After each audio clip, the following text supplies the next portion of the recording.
Assalamualaikum warahmatullahi wabarakatuh. Selamat datang, selamat berjumpa kembali di channel Islam Nusantara. Lama tidak mengupload video, ternyata ini ada yang lagi heboh terkait Habib. Di sini disebut sebagai Habib Celengan Semar. Ada apa sih Habib Celengan Semar? Kita simak bersama videonya. Assalamualaikum, nama saya Ratu Kori. Di sini saya mau meluruskan apa yang sudah saya upload sebelumnya. Jadi biar gak ada kesalahpahaman atau bagaimana. Pertama-tama saya benar-benar meminta maaf kepada keluarga besar suami saya, terutama suami saya. Dan saya juga meminta maaf kepada keluarga besar saya pribadi, serta teman-teman yang sudah melihat video ini, siaran langsung ini, atau terlibat dalam kasus ini. Jadi yang seperti kalian tahu, saya adalah penderita gangguan mental. Sejak tahun 2023. Pada saat itu saya berdomisili di Sumatera Utara. Ya. Nah, ketika itu saya memang sudah berhijrah, namun memang ada permasalahan keluarga dengan suami saya.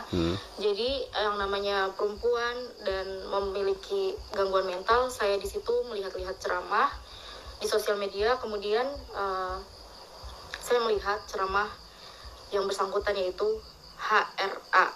Kalian bisa tahu siapa beliau. HRA. Jadi beberapa ceramah itu sudah saya lihat, kemudian saya tertarik terhadap ceramahnya. Yang namanya saya sebagai jemaah, saya itu memberi salam di Instagram gitu kan. Saya memberi salam kepada beliau, Assalamualaikum, dan kemudian beliau balas dengan sangat baik. Singkatnya, kami di situ sudah berbincang-bincang mengenai bagaimana cara menjadi seorang istri dan ibu yang baik. Karena saya pada saat itu benar-benar ingin mendapatkan siraman rohani, karena kondisinya benar-benar saya drop mental, saya kurang kasih sayang suami gitu. Jadi saya benar-benar membutuhkan siraman rohani gitu, benar-benar dari agama gitu. Pada kesempatan itu kami berbincang, HRA pun, beliau pun tahu saya sudah memiliki seorang suami, dan beliau bilang HRA ya, kapan-kapan boleh bertemu sama suaminya juga, tapi itu hanya rencana saja. Kemudian di bulan akhir Mei, saya itu pulang ke Serang Banten. Kemudian saya bilang ke beliau, kapan ada kajian di Jakarta, saya mau ikut kajian di Jakarta karena agar membuka pikiran saya juga dan menenangkan hati saya. Beliau bilang nanti di tanggal sekian ada, namun itu bukan jadwal kajian. Dia bilang saya pulang dari kajian di Banjarmasin, kita bisa ketemu, dia bilang seperti itu. Yang namanya jemaah yang benar-benar mengagumi, ya saya karena ada waktu, ya saya menyempatkan diri untuk bersilaturahmi gitu kan.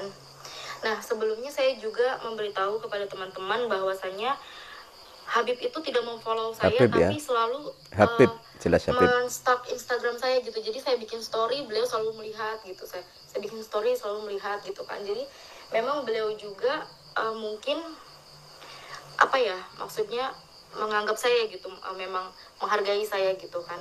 Nah, pada tanggal 9 Juni itu saya bertemu di satu daerah Jakarta. Saya pergi dari Serang sekitar sore, dan saya nyampe itu maghrib. Dan saya bilang bahwa saya sudah sampai di restonya. Beliau bilang, ini saya tegaskan, saya luruskan bahwa saya itu pertama kali ketemu beliau itu bukan di kamar hotel. Jadi saya itu ketemunya di restoran. Jadi restorannya itu berada di satu hotel gitu loh.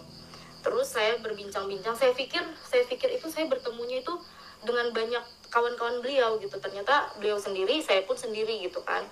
Di situ pun kami berbincang-bincang, di situ banyak orang yang melihat juga bahwa kami ngobrol tidak ada penyimpangan sama sekali. Beliau duduknya benar-benar jaraknya jauh dengan saya, dan situ ada saksinya pelayan restorannya gitu kan.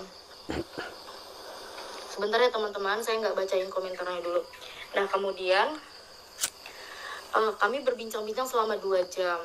Beliau itu lebih menceritakan tentang dirinya gitu kan, dari nol dia sebelum berkarir sampai di detik saat itu gitu kan. Jadi saya juga banyak mendengarkan kisah-kisah beliau, saya merasa tertarik juga, saya juga merasa bangga gitu terhadap cerita beliau sampai akhirnya menjadi titik seperti itu. Kemudian setelah berbincang selama 2 jam itu, Habib menanya kepada saya mau pulang kemana. Kebetulan kan saya dari Serang Banten, dan saya bilang saya rencana mau tidur di Kramat Jati tempat kawan saya namanya Milaya, saya bilang seperti itu. Terus beliau bilang nggak usah pulang, nggak usah ke tempat teman kamu atau pulang ke Serang, kasihan jauh, istirahat aja biar saya bukakan kamar di sini.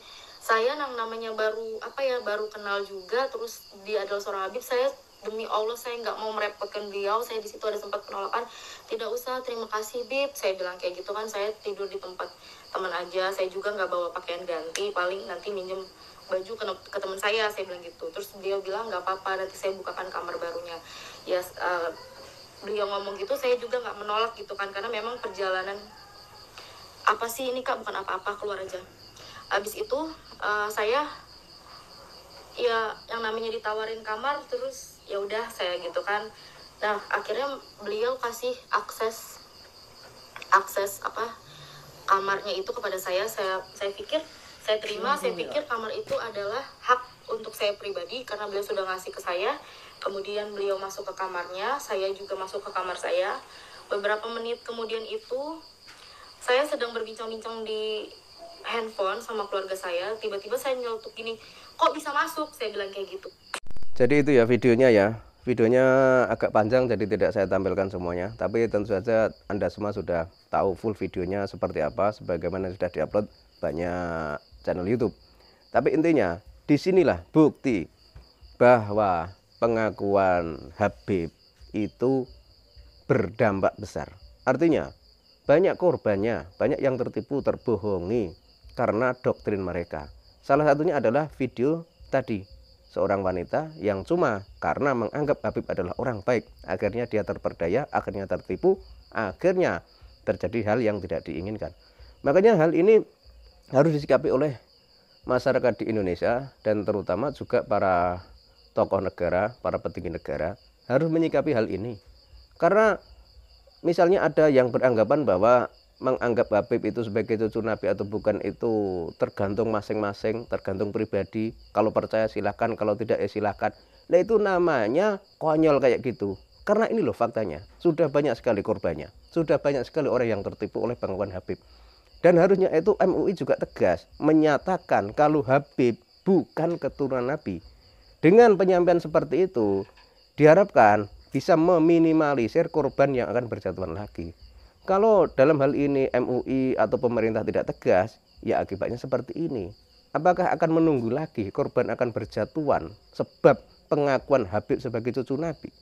Makanya kita harus berpikir ulang, dan harusnya kita juga berpikir kritis bahwa apa yang terjadi di Indonesia ini memang sesuatu hal yang mungkin agak berat ya. Karena sebagaimana kita ketahui beberapa tokoh di Nahdlatul Ulama dan beberapa tokoh negara mungkin belum bisa terbuka dan belum bisa memahami tentang siapa Habib. Atau mungkin sebenarnya mereka sudah tahu bahwa Habib bukan turunan Nabi, tapi untuk menyampaikannya ke masyarakat umum mereka masih banyak pertimbangan. Nah ini sebenarnya sangat disayangkan.